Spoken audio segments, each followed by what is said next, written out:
Hola, ¿cómo están, querida comunidad de Godín Financiero? El día de hoy les traemos un video que ya les habíamos anticipado que iba a llegar hoy y como siempre les estamos cumpliendo, esta no va a ser la excepción. Vamos a hablar de un tema que a muchas personas les interesa y que es un aspecto básico de las finanzas personales, pero como todos los aspectos básicos suelen ser pasados por encima, es decir, muchas personas suelen obviarlo pensando que ya saben hacerlo y en la práctica nos encontramos con que no. El día de hoy te voy a hablar acerca de cómo hacer un presupuesto personal. Así que agárrate el asiento, suscríbete a nuestro canal porque ya comenzamos. A ver, pues comencemos con los aspectos básicos de por qué realizar un presupuesto personal. Normalmente se nos pasa por alto el hecho de realizarlo. Creemos que la administración del dinero es un tema súper sencillo y que podemos manejar sin necesidad de hacer un presupuesto personal. Creemos que basta con que tengamos el dinero guardado en una alcancía con forma de cerdito, con forma de búho, en un frasco de plástico, inclusive en uno de estos, ¿no? Que yo utilizo para mis post-its, pero algunos podrían utilizarlo para guardar el cambio, por así decirlo. El aspecto esencial de tener un presupuesto personal es conocer con qué recursos cuentas. Muchas personas, expertos financieros, te dicen que el primer paso para la libertad financiera es el ahorro. Nosotros en Godín Financiero insistimos que es la creación de tu presupuesto personal. Pues un presupuesto personal te va a ayudar muchísimo a ahorrar. Mucho más que el simple hecho de decir, quiero ahorrar, no voy a ahorrar estos 20 pesos. Con un presupuesto personal, al restar tus gastos de tus ingresos, tú sabrás cuánto es lo que puedes ahorrar, en qué gastos estás incurriendo de una manera negligente, de una manera que no estás midiendo. Y recuerda esto, los barcos no se hunden por el agua que les rodea, sino por el agua que logra entrar en ellos. Cualquier agujero, por pequeño que sea, a lo largo del tiempo se va haciendo más y más grande. Y recordemos la concepción del dinero de Warren Buffett, ¿ok? Warren Buffett nos dice que estos 20 pesos que ustedes ven aquí, que se alcanzan a ver, no tienen un valor de 20 pesos, sino que tienen el valor que estos 20 pesos me podrían producir cuando los invierto bien en el futuro. Es decir, en este caso del ejemplo, tendríamos que esos 20 pesos tienen un valor real de 60 pesos, ¿ok? Por esta razón, te recomiendo llevar a cabo un presupuesto personal para evitar estas pequeñas pérdidas que acumuladas a lo largo del tiempo, recordemos que no pensamos bien a largo plazo y solemos subestimar los gastos pequeños con efecto acumulativo, conocidos como gastos hormiga, pues vamos a tener un grave problema con nuestras finanzas personales. Por esa razón, tienes que realizar tu presupuesto personal como primer paso para llegar a la libertad financiera. Ahora sí, ¿qué es lo primero que debemos de realizar o considerar cuando estamos tomando en cuenta la realización de nuestro presupuesto? Pues bien, poder diferenciar de una manera óptima nuestras fuentes de ingreso y nuestros gastos. Es decir, una de las grandes ayudas que tenemos cuando hacemos un buen presupuesto personal es darnos cuenta de si nos encontramos en una situación de fragilidad financiera inminente. Cuando solamente contamos con una sola fuente de ingresos, significa que el día de mañana podríamos tener graves problemas si dejáramos de percibir ese ingreso. Esto se acentúa sobre todo si no cuentas con tu fondo de emergencias. Te estoy dejando en el link de la descripción de este video un artículo de nuestro blog de finanzas personales que habla acerca del fondo de emergencias, que no es el tema de este video, así que continuemos. Pues bien, identificamos nuestras fuentes de ingreso y después de esto vamos con los gastos. Cuando estemos abordando los gastos nos vamos a dar cuenta de que muchas veces gastamos sin saberlo. Los temidos gastos hormiga que ya te comentaba. Algunas otras personas un poco más maduras les dicen gastos vampiro, ¿ok? Porque te succionan. Y aquí la idea es comenzar a reducir estos pequeños gastos, lo cual va a generar un impacto positivo. Te voy a dar un ejemplo. El café que le comprabas a Doña Pelos antes de la pandemia. En 12 pesitos, los 5 días de la semana son 60 pesos semanales, 120 pesos quincenales, 240 pesos mensuales y finalmente 2.400, 2.840 o 2.880, la verdad es que no me acuerdo bien, pesos al año. No es lo mismo, ¿verdad? Cuando los vas gastando de 12 en 12. Adicionalmente tenemos que esa cantidad de dinero, esos 2.000 y cachito pesos invertidos, nos generarían un poco más. ¿Ok? ¿Cuál es la recomendación que yo realizo aquí en el tema de la planeación presupuestaria? Pues no te limites. O sea, realmente si el café es parte de tu vida y te gusta apoyar a Doña Pelos, pues hazlo.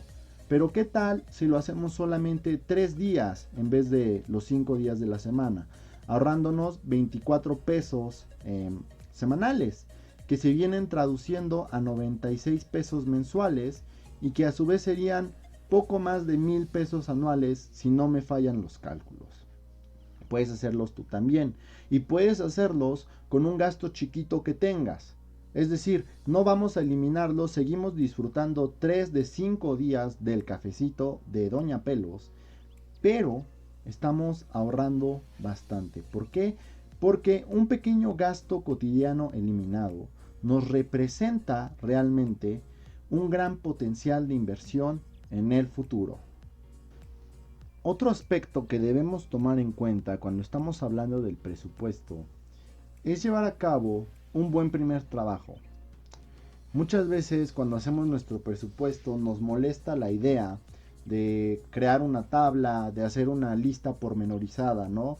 De nuestros ingresos y nuestros gastos.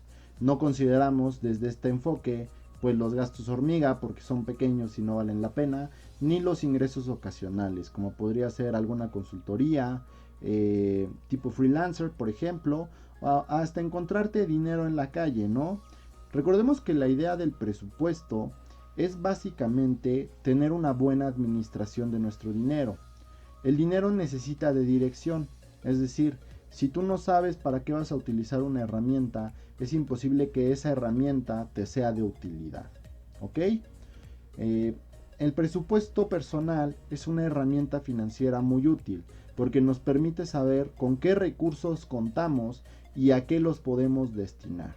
¿Vale?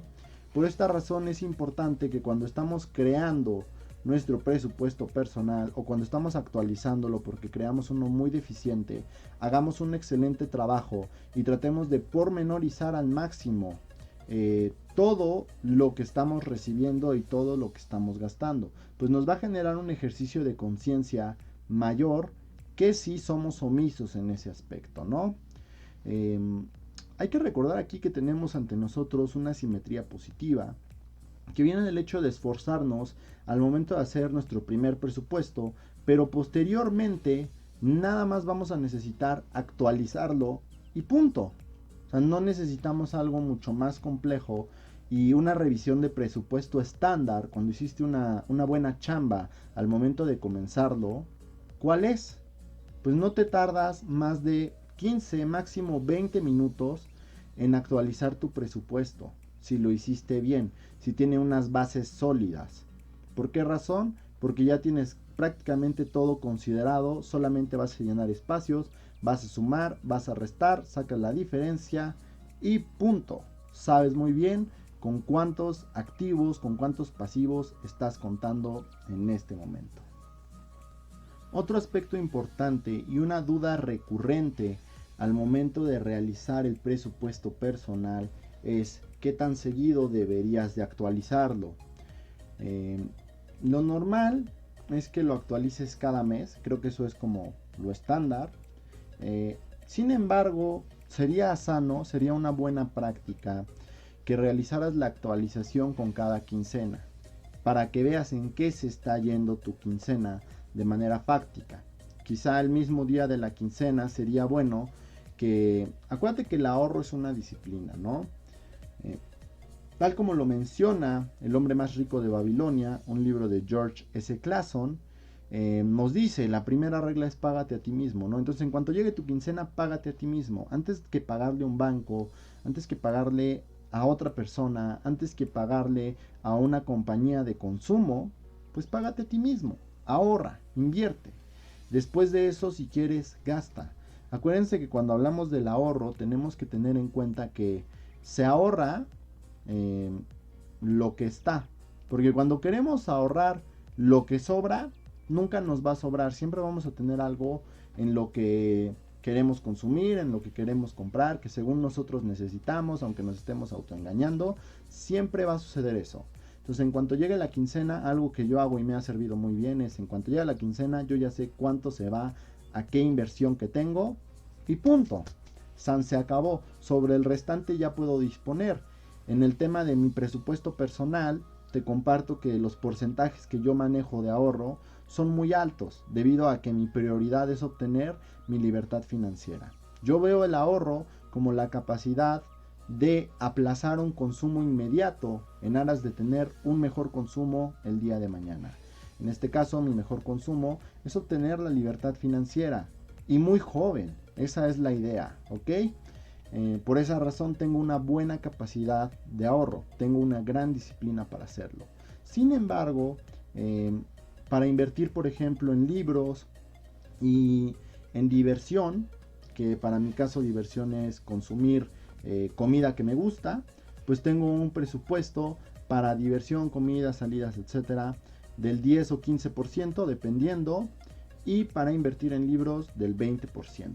El restante normalmente tiendo a ahorrarlo o invertirlo. Esto también se debe al hecho de que pues actualmente me encuentro viviendo con mis señores padres, a quienes les agradezco infinitamente que me permitan construir mi colchón financiero antes de salir. También hay que tomar en cuenta estas consideraciones, ¿no? Cuando hablamos de vía negativa, de vía positiva, de algunas asimetrías que te ayudan a ti a seguir creciendo en el aspecto financiero, pues obviamente estar en casa de tus padres te puede permitir un colchón financiero. ¿Por qué? Porque no estás pagando renta, normalmente no pagas los alimentos. Y miren que a mí usualmente me hacen pagar, pues yo pago el diezmo a mi señora madre.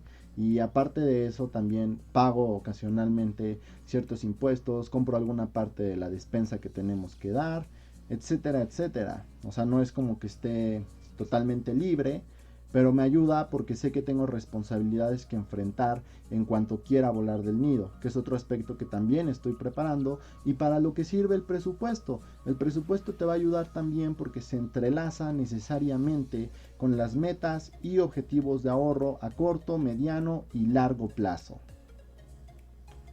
Otro aspecto importante que debemos tomar en cuenta, y este ya cuenta como un tip para el presupuesto, es identificar los gastos recurrentes. Esto es un poquito más complejo que identificar el ingreso recurrente, porque casi todos tenemos el mismo ingreso recurrente, ¿no? Suele ser la nómina para los que nos desempeñamos como empleados. Si te desempeñas como freelancer, por ejemplo, y cobras una cuota mensual, ahí también entraría este aspecto. En el tema de los gastos recurrentes o periódicos, deberías de identificar desde el más mínimo hasta el más grande. Esto te va a permitir ahorrar a la larga. ¿Por qué? Porque puedes comprar por mayoreo pues distintos artículos y terminarás ahorrando. Artículos que normalmente pasan desapercibidos en este tipo de ejemplos pueden ser los desodorantes, aquí hay uno, también las pastas de dientes. No estamos haciendo promoción, pero son los artículos que suelen pasarse por desapercibidos, que los compran más como cuando ocasionalmente ya lo necesitas porque no tuviste la previsión. Y en el caso de algunas personas podría ser el tema de sus celulares. Hay algunos que se han comprado la idea de que necesitan cambiar su celular y actualizarlo cada año, cada 2 años, etcétera. ¿Cuál es el punto de tenerlo marcado como algo periódico? Pues de entrada que ya sabes más o menos por cuál fecha va a venir y puedes comenzar a cazar precios, ofertas, y de esa manera no vas a estar sujeto al impulso. O sea, vas a tener un estudio previo que te va a permitir tener un buen soporte, ¿ok? En el tema del desodorante, en el tema de la pasta dental, obviamente esto no sucede con los papeles de baño. Nadie compra un rollo de baño y lo usa y punto. Pero sí sucede con el desodorante, ¿no? Por eso es más común que las ventas de estos artículos sean individuales que colectivas. Otro ejemplo podría ser comprarte un rastrillo que trae de esos cartuchos intercambiables, que trae muchísimos, y a pesar de que salen más o menos en 350, 400 pesos, si tú haces las cuentas es mucho más barato utilizar esos 14 paquetes de intercambio de la cabeza del rastrillo que comprarte el equivalente de 14 rastrillos desechables distintos, ¿ok? Entonces debes de ver este aspecto. Aprende a identificar los gastos periódicos que tengas y sobre esos gastos podrás realizar un ahorro al consumirlos de manera pues colectiva. Obviamente aquí tiene que ver un poquito con el autocontrol para todos aquellos que por ejemplo consumen conejitos de chocolate o consumen alguna chuchería y obviamente comprarla a mayoreo es mucho más barato, pero tienes que tener el autocontrol para pues no estar, ¿cómo decirlo de forma amena? Pues no estar comiendo de más, ¿no? O sea, luego sucede que compras el paquete de 30 conejitos y te ahorras prácticamente la mitad de su precio, un poco menos de la mitad de su precio, pero por un tema de autocontrol, en 3 días ya te comiste esos 30 conejitos y ya no tienes nada. Y punto. Entonces, si vas a hacer esto para temas de comidas, de chucherías, etcétera, por favor, te recomiendo un poquito de autocontrol, ¿ok? Bueno, pues ya hemos terminado con este video que es un aspecto básico de las finanzas personales. Desafortunadamente muchas veces lo solemos pasar por alto y por ejemplo a veces nos vamos con el tema de la inversión y no hemos hecho ni nuestro presupuesto. Entonces podemos ir ganando o podemos ir perdiendo y no nos estaríamos dando cuenta realmente porque es difícil recordar cuando metes periódicamente cierta cantidad de dinero a un instrumento de inversión, sobre todo cuando son volátiles, dígase bolsa, dígase criptoactivos, dígase financiamiento de negocios, etcétera. Es difícil recordar cuánto dinero comenzó y cuánto dinero se ha ido sumando sobre todo, ¿no? Quizás si recuerdas la suma con la que comenzaste, pero si has ido aumentando dinero, se vuelve más complejo, sobre todo si inviertes en varias de estas opciones que te di o algunas más que existen en el mercado, ¿no? No son las únicas, obviamente. La recomendación que te damos final, la conclusión de este video es, por favor realiza tu presupuesto personal. Si tienen algunas dudas, por favor escríbanos a nuestro WhatsApp, que es 55 75 55 01 70, en donde les podremos brindar asesoría y consulta y acompañamiento sobre todo en el tema del presupuesto y los objetivos a corto, mediano y largo plazo que se estén buscando trazar, que muchas veces suelen requerir un plan o una estrategia de inversión específica. Soy Miguel Caloca, socio fundador de Godín Financiero. Me da muchísimo gusto saludarte, que estés aquí. Gracias por llegar hasta el final. Te invito a suscribirte y activar la campanita. Acuérdate que estamos subiendo videos, estamos subiendo contenido constantemente y todo de la más alta calidad con aplicaciones pragmáticas y beneficios tangibles en tu vida y tu bienestar económico. Cuídate mucho y hasta la próxima.